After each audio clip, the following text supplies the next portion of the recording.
ONeill. Dan's family has been in this area a long, long time, as you will be hearing. Dan is the owner of Great Western Supply, and he is the former president of the board of the Olympia Tumwater Foundation, the owner of the Schmidt House and Tumwater Falls Park. And we're going to hear a wonderful story today, so let's give Dan a nice welcome. Thank you, Carla, very much.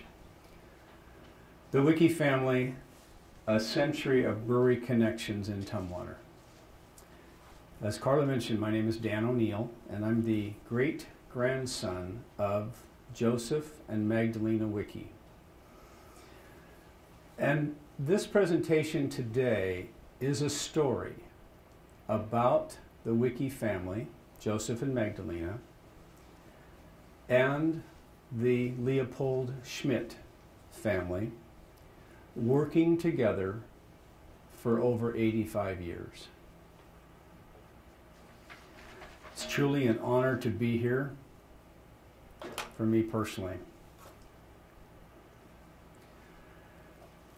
The Wikis were both born and raised in Switzerland, in a little town, Swiss German town. They were German-speaking immigrants, and they migrated from the town of Schupfein to Tacoma, Washington.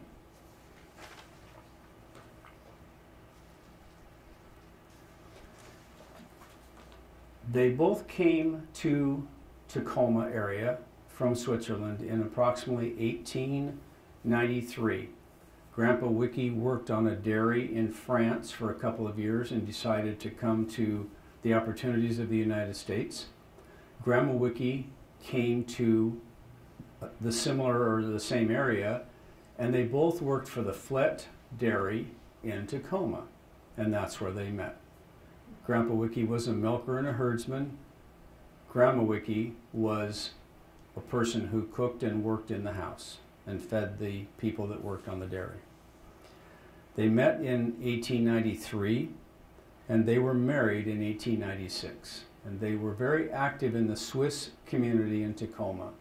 And to this day, the Swiss Hall that stands, they were part of the construction and the board that actually got it going.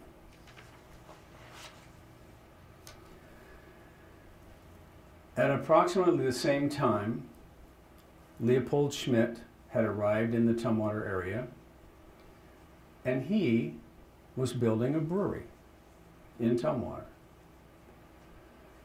So as a result, Leopold Schmidt built his brewery, or was constructing his brewery. The Wiki family was renting a dairy, or Grandpa Wiki or Joseph Wiki was renting a dairy and milking a few cows. He falls in love, gets married at the same time that the brewery opens up in 1896. Well, just before that, in 1895, Leopold Schmidt and Joseph Wiki got together. They had a number of common threads. One of them was their language. They both spoke German. Leopold was building a brewery, and Wiki was dairying. That combination, as odd as it seems, would last over 100 years.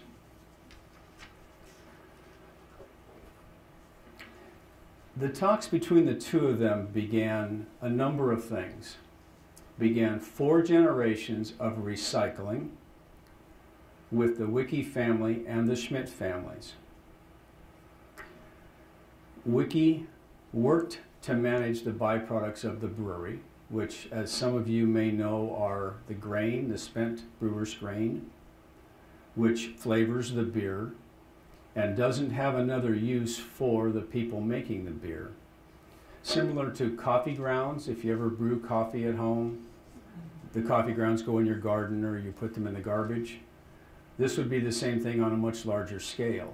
And so those brewer's grains, known as malt, and that's the word we'll use the rest of the day, is fed to dairy cattle.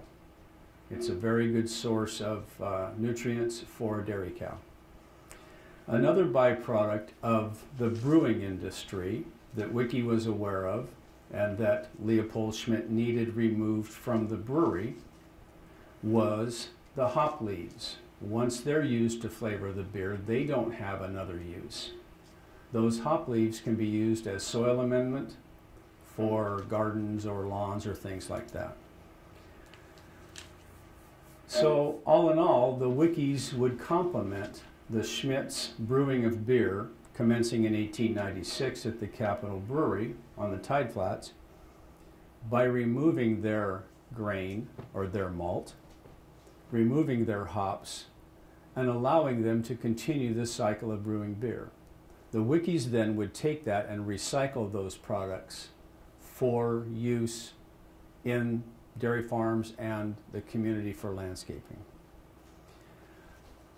The rumor has it that we also, when we would remove a load of malt from the brewery, we would bring back some firewood for them to heat the next kettle up for brewing beer. I can't confirm that, but it sounded good. The success of this relationship was created between Joseph Wiki and Leopold Schmidt with trust, respect, and an environment of cooperation that existed for as long as we served the Schmidt family.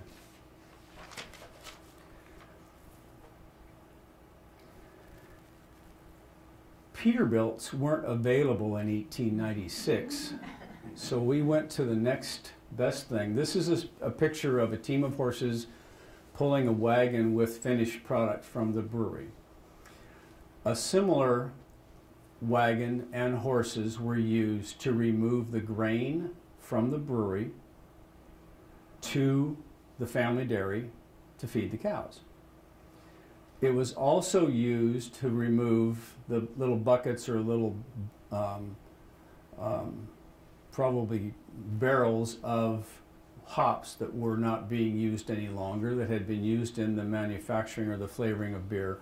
Those hops would then be taken to the dairy and they'd be put in the fields or put on the garden for soil amendment for the following year's growing.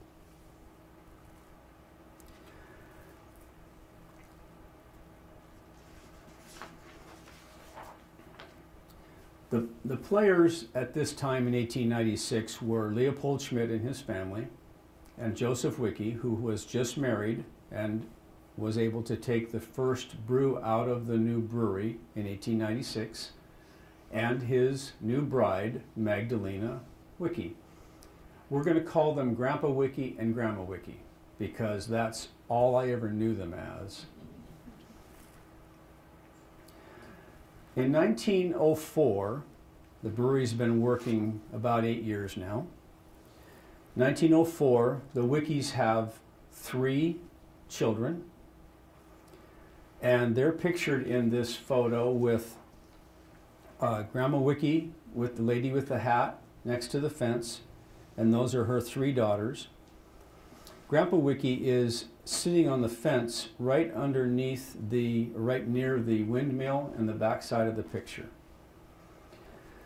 They were married and they rented this dairy. This dairy was located near the Olympia airport, had access to the river, I believe. And this would be most of the dairy cows that were fed with the malt in 1904.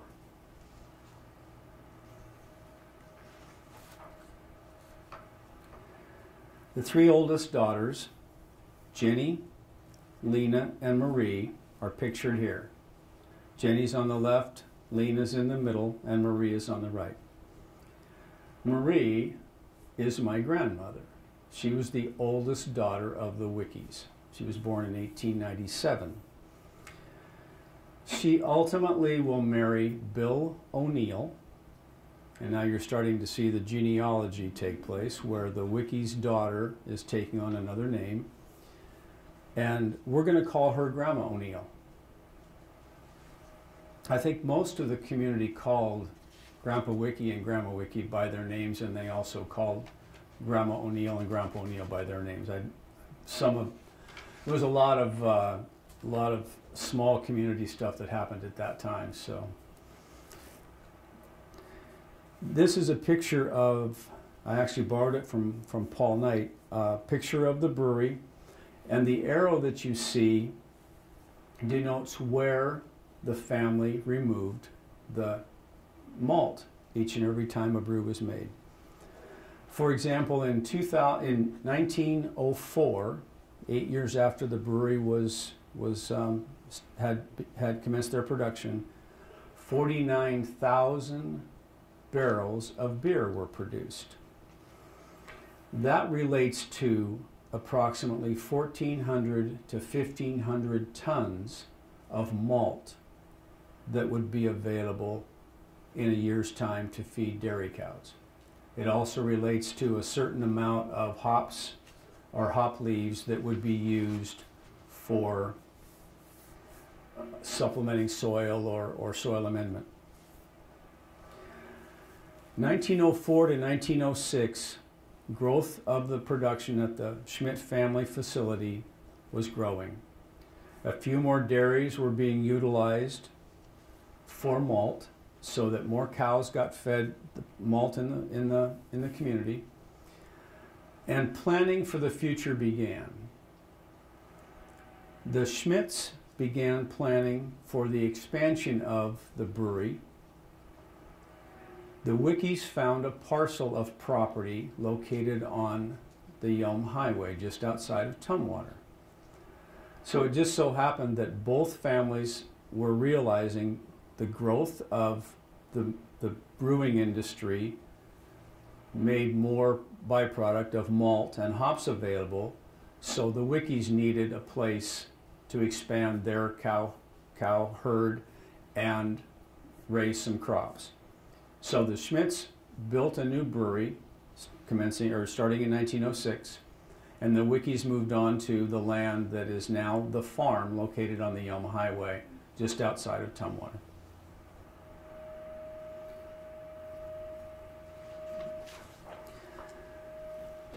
(1906) was an important year, and this photo shows the family working with a large amount of hay the first year on the farm. It was a stump ranch, they called them, with a little bit of fields that were available, and those were products of the fields.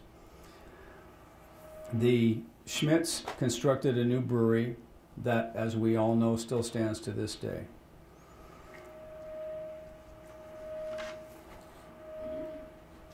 Excuse me, Dan. We're just Sure. getting a little feedback here. Okay, am I standing in the wrong place? No, I think it's just that it's just a little too much. There, sorry. Okay. On the right is Grandpa Wickie, and he is, as he did for many, many years, milking the cows by hand. On the left is one of the first buildings that were used at the dairy. And those buildings were either modified or torn down and new ones built to add cows, and the fields to the north of these buildings were used to put the hops to grow crops for the summertime, grow grass and barley and things like that.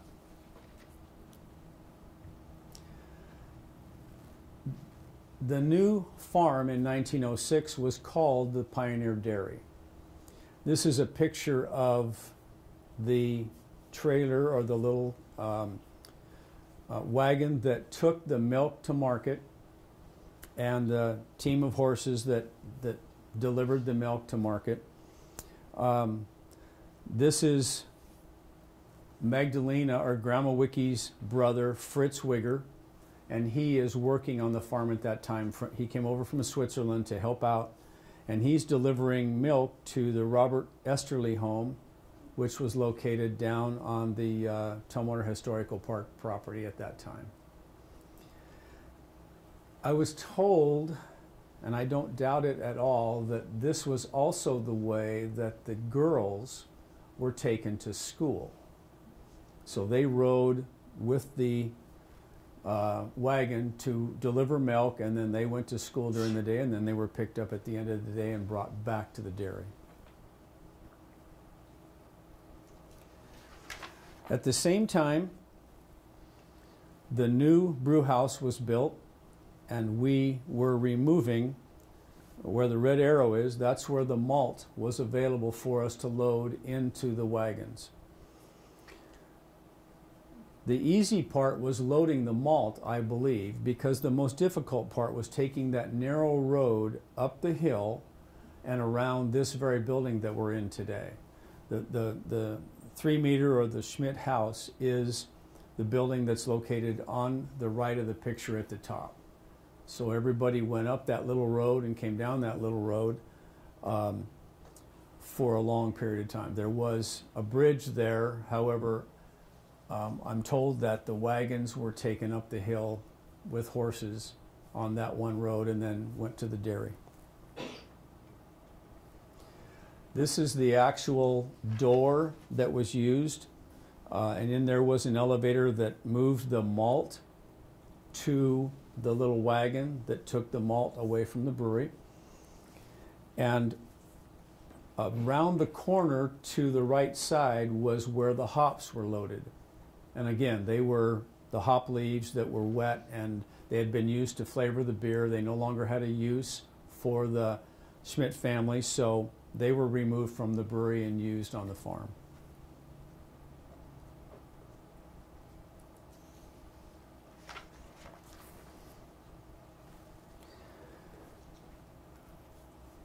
This photograph has a tremendous amount of meaning to me.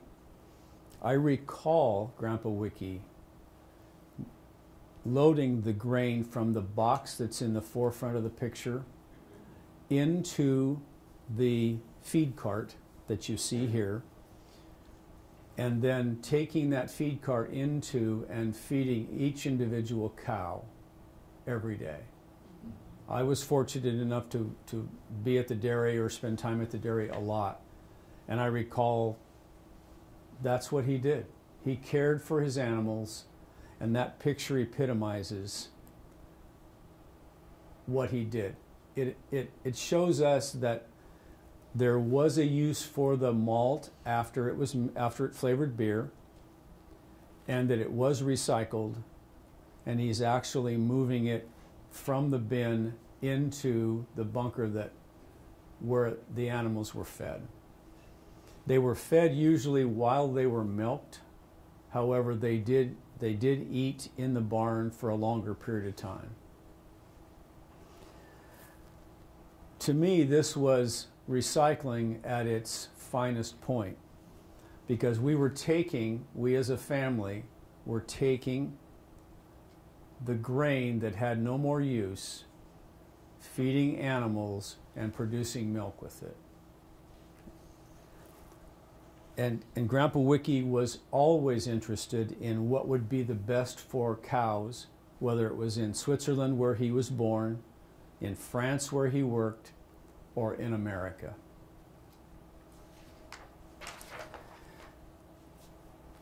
This photograph also reminds me of Grandpa Wiki, that he really did care for the animals. And what it really, because I got to know him as a young person, he said that if we care for, in his broken German way, if we care for our animals, we care for our soils and our crops, we care for ourselves, we will all be served well for many years to come. And those words I learned on the Elm Highway when I was 5 years old. And they stick with me to this day. And I look at this photograph every morning before I go out the door to work. And I'm reminded that he was a special person, and he worked very hard to teach people how to never waste anything but recycle and treat your animals and your soil and yourself correctly. The malt was taken in that feed cart by Grandpa Wiki to the feed bunkers from that box. You can see on the lower right, the hay was also provided for the cows to have some sort of roughage. That was their balanced diet, if you will. And I recall sweeping the barn that between the two rows of cows being milked, and I also recall moving the hay from upstairs where it was located through holes in the floor to be available for the cows to be fed. And that was all on Yelm Highway in a barn back in the 50s.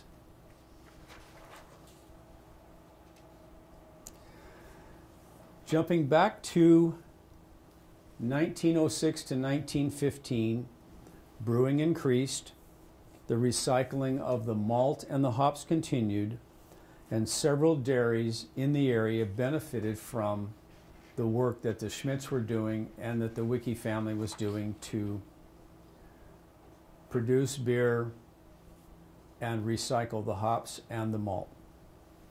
1916, Prohibition came to the state of Washington. The Schmidt family used their 1906 facility to process juices and ciders. The Wiki family continued to remove the pumice and the residue from that fruit and feed dairy cows. That process continued till 1921 when the Schmidt family closed the brewery down.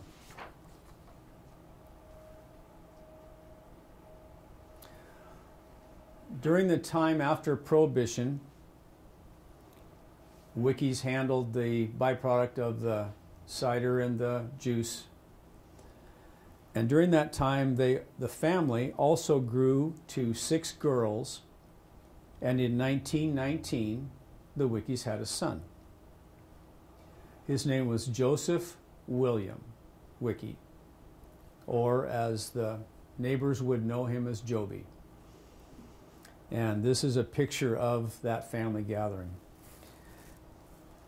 Grandpa Wiki was a very, very gentle man, and I'm sure you have to be to remain around cows and treat them correctly.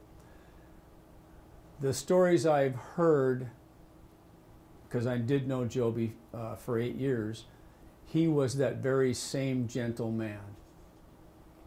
If he had a shop, he was a meticulous mechanic, he had a shop and at the dairy, and when something needed to be repaired, Joby was the one that repaired it. Occasionally neighbors would have something that was broken, so they needed it welded or needed it repaired, so they would bring it over to Joby and he would fix it. And the story goes one time that somebody brought something he couldn't do. Well, rather than tell them he couldn't do it, I'll just leave it here, I'll take care of it. He takes it to a local steel fabrication place, they fix it, they repair it, he brings it back and gives it back to the people that needed it done. That was what I remember about him, and so that story was one of many of his nature, and he was very gentle with the cows, as was his father. At the same time, we continued to dairy, and in 1933, a new era for the Olympia Brewery began. They constructed a new brewery, and at the same time, the Wiki relationship with the Schmidts was to continue. Wikis were busy dairying and raising crops and a family. The oldest daughter, my grandmother, had married Bill ONeill, and when the Schmidts were ready to construct their brewery and start making beer again, they came to Grandpa Wiki, and Grandpa Wiki said, you know, I think Bill ONeill could do a better job of serving you because I've got all these cows and we still would like to work with you, so let's do that. So when the brewery started back up in October of 1933, the ONeills were at the brewery ready to remove the malt, just as the family had done since 1896.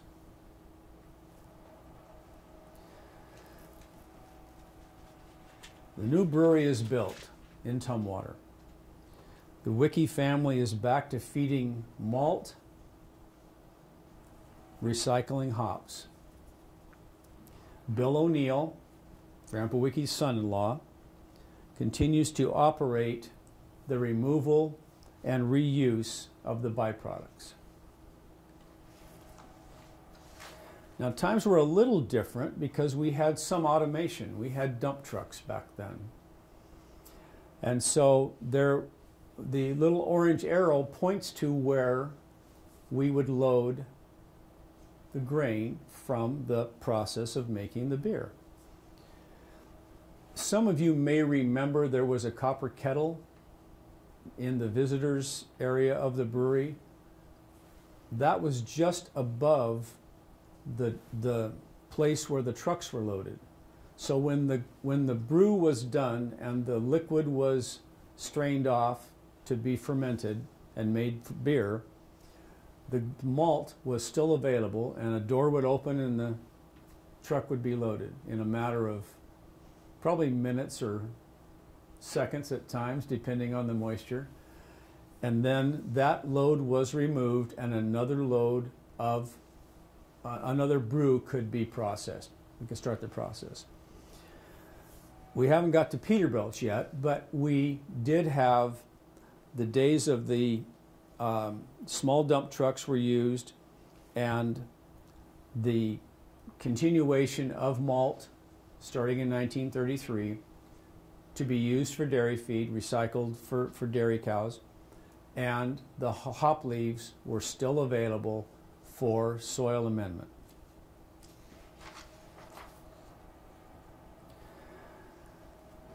As I mentioned, we were using dump trucks, and that old copper kettle was where the beer was made, and we were able to remove the grain immediately after that brew was done.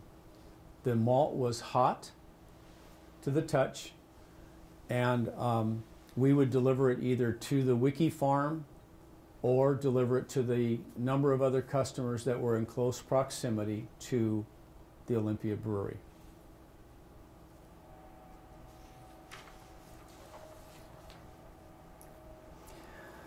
While Bill ONeill continued to provide the service to the Schmidt family as the next generation of people that are recycling the malt and the hops, Grandpa Wiki and Joby continued to dairy on the Yelm Highway. They continued to use malt for the cows. They continued to amend their fields with hops, and they grew crops similar to what you see here. The uniqueness about this photograph is they are thrashing a crop that was planted in the lower field by where the Pioneer Park soccer fields are now. That's this picture right here. And so they utilized all of the land to grow as much crops as possible, and the hops would enhance that.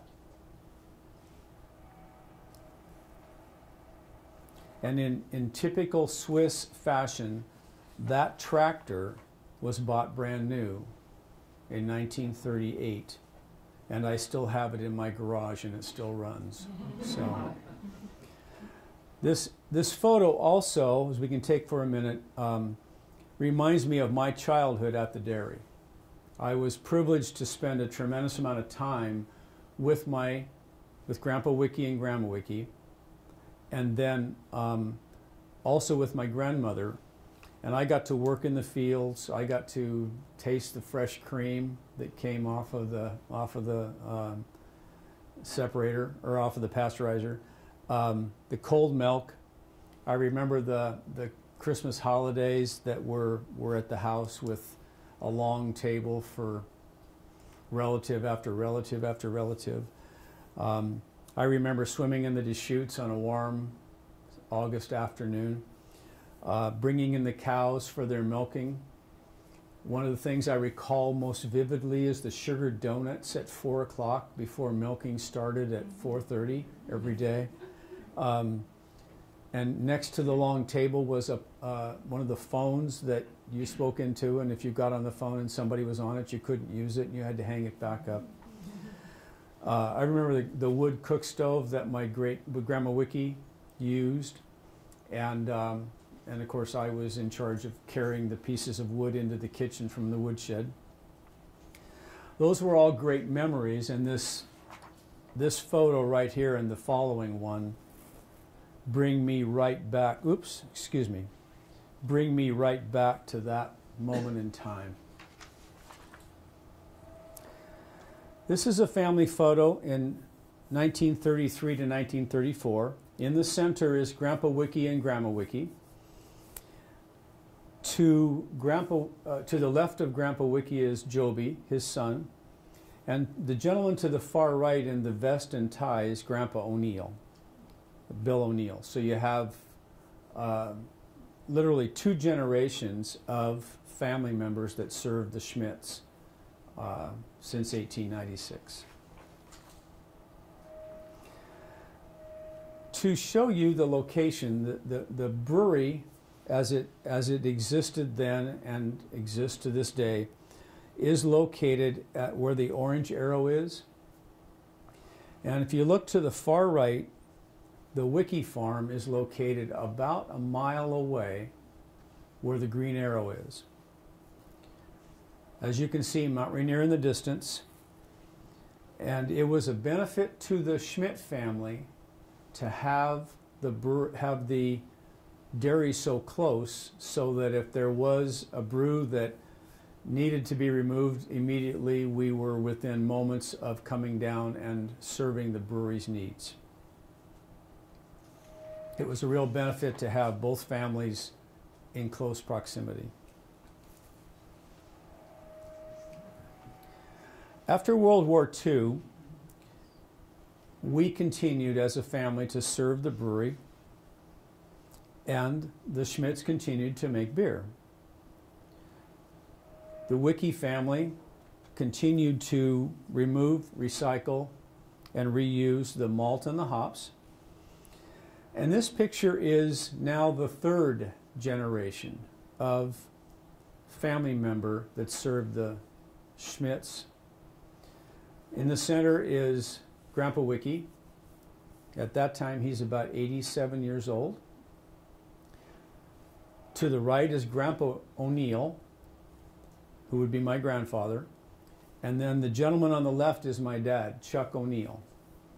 And starting in about 1950, Chuck ONeill would take over from his father Bill, and he would continue to recycle the malt and reuse the hops.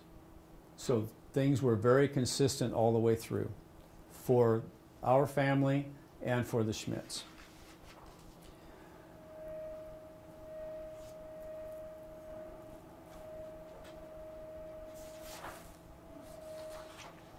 Oops. As I look at this photograph, I'm also reminded of the people who aren't there. The wives of the 3 men that are standing there. Grandma Wiki was a pillar in our family. And I can say that because I got to spend countless hours with her till the day she died at age 99. Grandma ONeill, I got along with her very well because shortly after I was born, she would take me to the dairy while my mom would care for the twins that were born about a little over a year later in our family. And so my mom would take care of the twins, and Grandma ONeill would take me to the farm. That's how I, at age 3, got to spend a tremendous amount of time on the farm. And my dad. My mom was a very quiet, silent person that did the books and did the laundry and made sure lunches were made and all the things that needed to be done so that they could go out and continue to recycle the malt and the hops.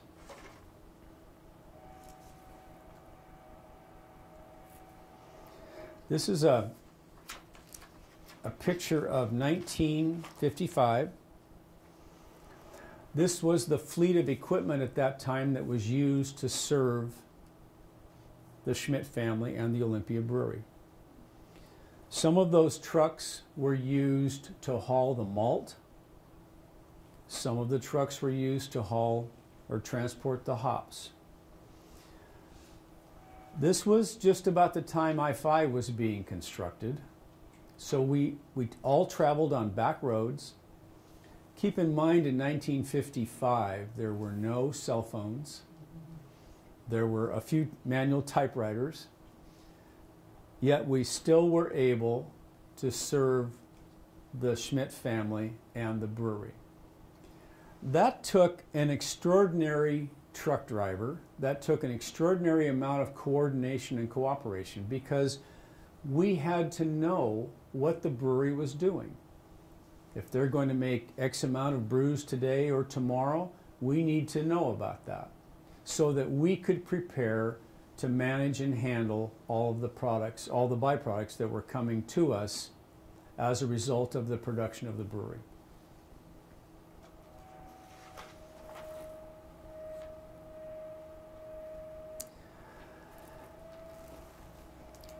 In 1958, a tragedy struck the Wiki family.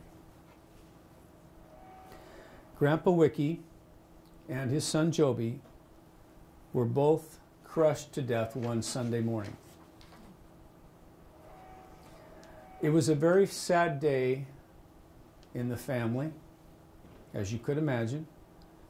It was a very sad day in the community, as we lost two solid dairymen, a father and son.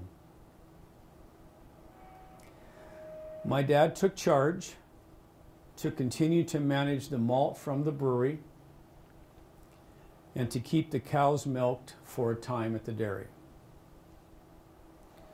We as a family continued to serve the Schmidt family, recycling the hops and the malt. As a result of the accident, I spent much more time on the dairy, participating, or particularly in the summertime, with haying and fences that need to be repaired and tractors that need to be repaired that were required for the operation.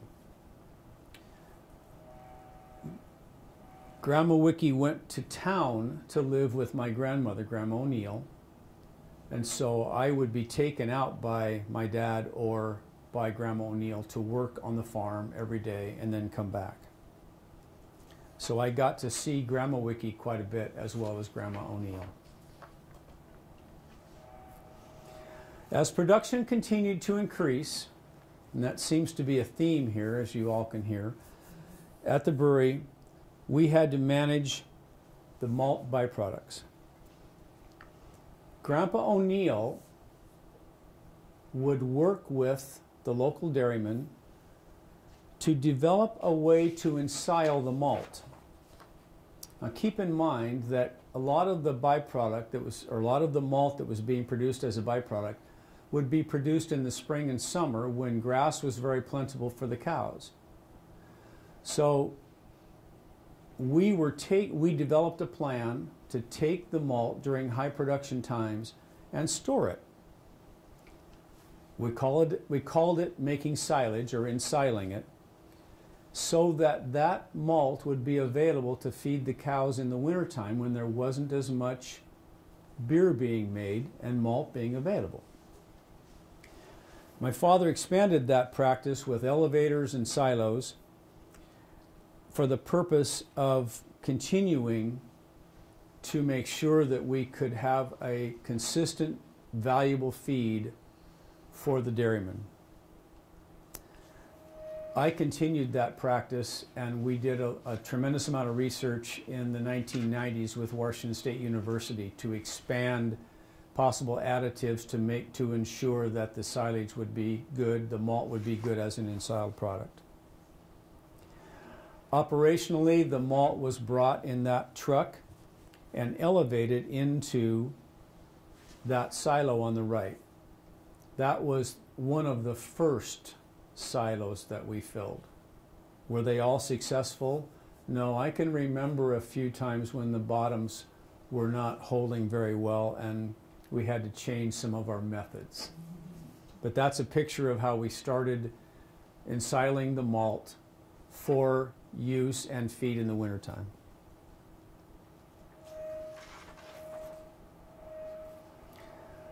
This picture right here, taken in the early 60s, is very unique. Again, a period of increased production at the brewery, a period of expanding the customers that would use or utilize the malt that was recycled, and larger equipment. The two trucks that are parked here, the truck on the left, or closest to me, would be a hop truck. The hops were dumped with water and the water was strained out and the hops were left, and then those hops would be used to amend soil in and around Olympia. Lawns, gardens, landscaping, things of that nature. The truck on the right, you can see, is a semi-tractor and trailer. That truck would be used to go on the highway, which was now Interstate 5, and deliver malt to a number of dairy farms in and around Olympia. To give you an example, the 60s were a time of expansion for dairies. They were a time of front-end loaders and a much more automation in the brewing industry, in the dairy industry, and the trucking industry.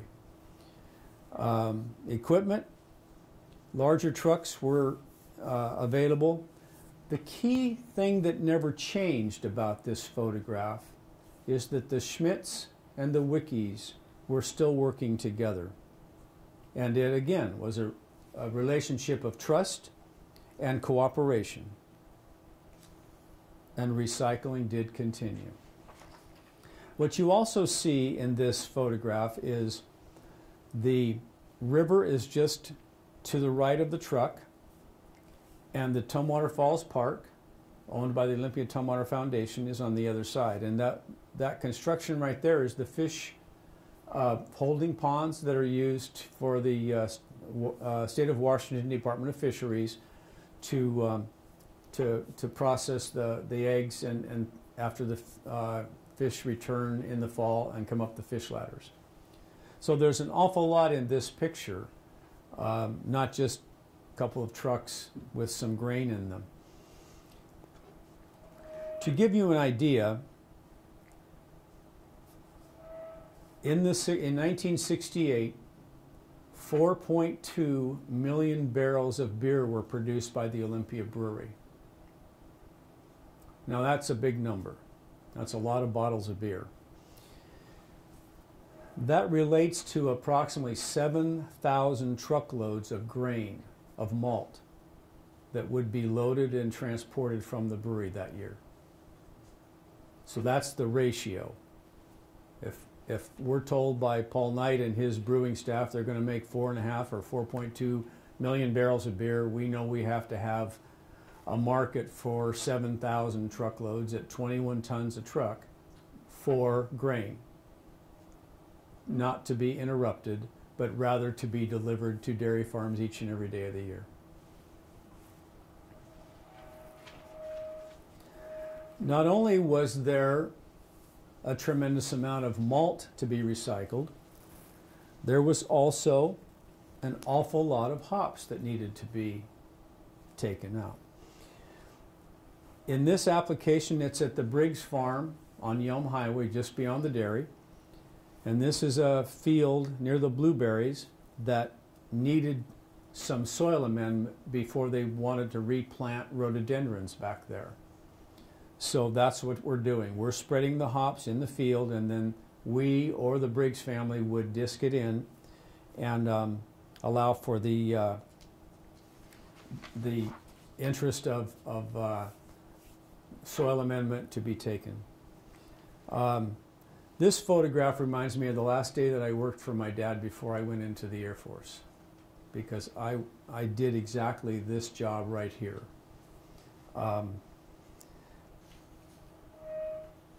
After I left,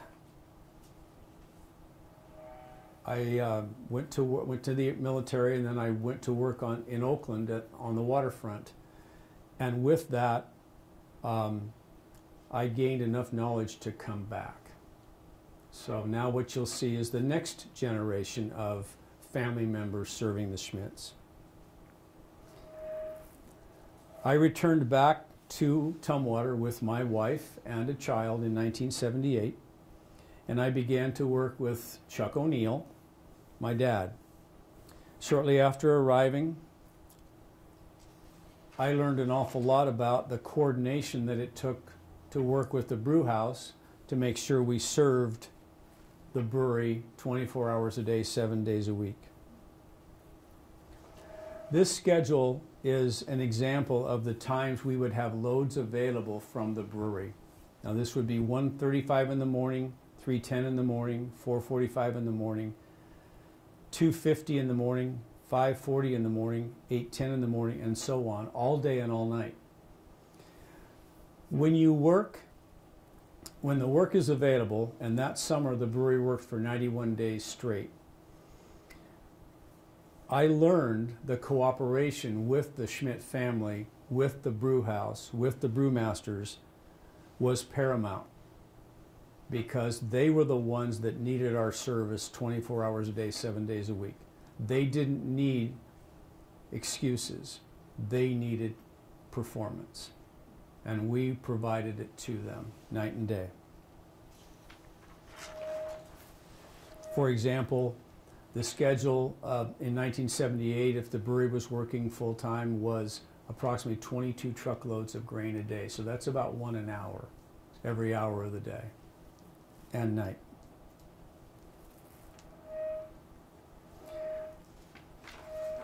The brewery expanded. We've said that many times. This is the latest expansion, a picture of it here. You can see I-5 and Capitol Way on the right. We continued to serve the Schmidt family, and in 1982, my dad passed away. I was familiar with how Grandpa Wiki, Grandpa ONeill, and my dad had served the brewery, and I continued to serve them from the day my dad died until they sold the brewery in 1983. I made sure that there was no interruption in removal of the grain and the recycling of the hops. In 1983, a number of owners, or a number of people bought the brewery, and then it changed ownership a couple of times. All during that time, we served those companies the same way we served the Schmidt family. And it was that same trust, that same integrity, that same ability to make sure things were 100% correct for the people that were running the brewery.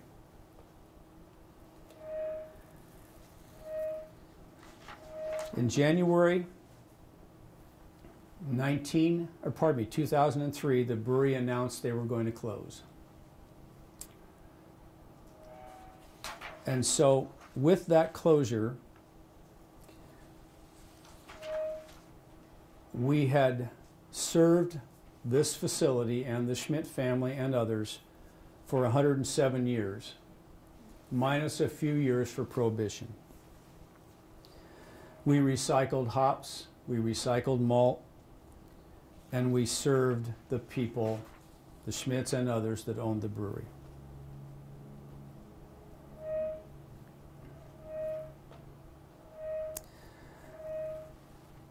What I learned, among many other things, was the coordination required to do the best job possible in a byproduct industry. And here is a picture of the brewer for that particular brew, and myself making sure that we would be able to pick that brew up in a timely fashion. Some additives to the last brew, which ensured quality production at the brewery. This is the last brew being loaded.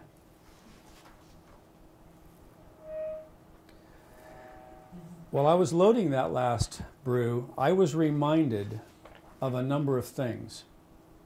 The first brew house, the horse and wagon transporting the malt and the hops, the brick brew house, the new brew house in 1906, the Pioneer Dairy on Yelm Highway. I was reminded of Prohibition. I was reminded of the restart-up of the brewery in 1933. I was reminded of the accident in 1958 that took the lives of Grandpa Wiki and Joby. I was reminded of returning with my wife and daughter to work with the Olympia Brewery and the Schmidt family in 1978. And I was reminded of my dad's death in 1982.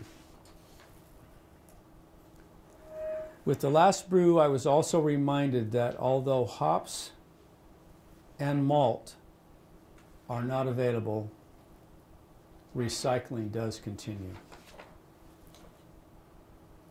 There was the last whistle for the last day of the brewery being opened.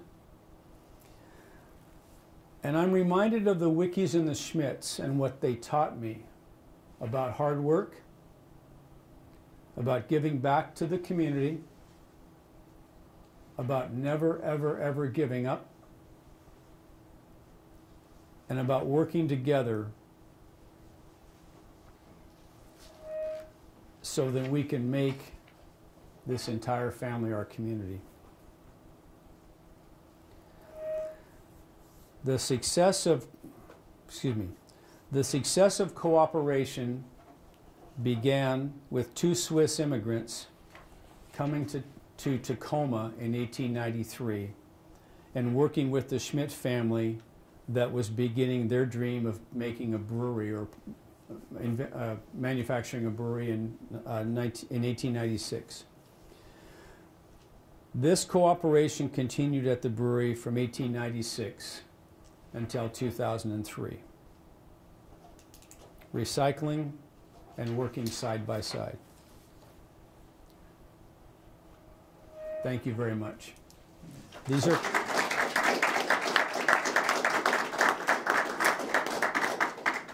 These are the credits for the last few pictures that were of the last brew.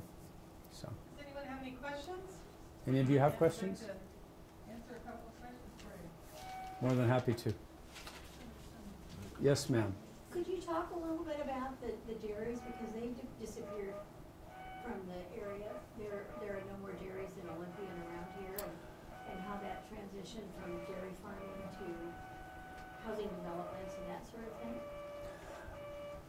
The dairy industry was for very long a small family-owned dairy, and the economics of the cost of dairying caused an awful lot of them to move to other side of the mountain where the climate is drier and accessibility to feeds is much easier, much greater.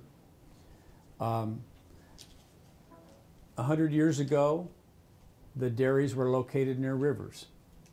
That was to cool the milk before refrigeration.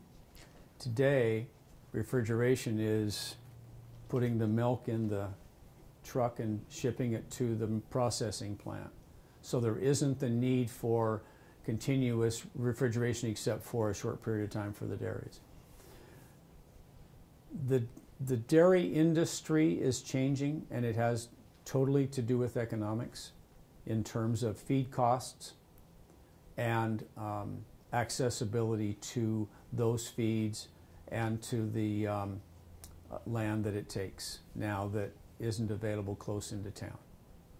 So if this brewery or another brewery were ever to produce beer again, or there are local microbreweries around, most of that malt goes either to larger dairies up in Enumclaw area or gets sent to Eastern Washington, to large dairies over there, to supplement with their current feed program. So when was the farm that your family had, when was that sold?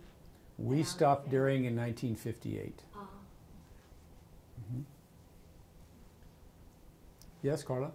Just curious about, all the waiting that all of the drivers had to do for all those different loads.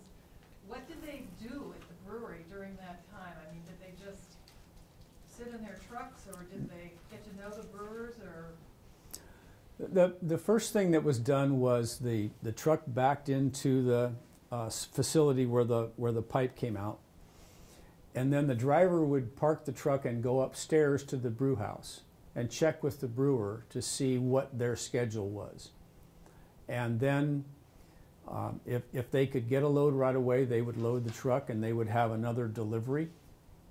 If they didn't get a load for a while, then they would go into the brew house lunchroom and read the paper or visit with some of the other employees of the brewery who might be taking breaks at that time.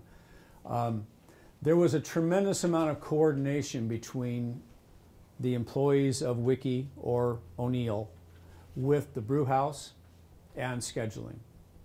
And as a result of that, that's what made it work.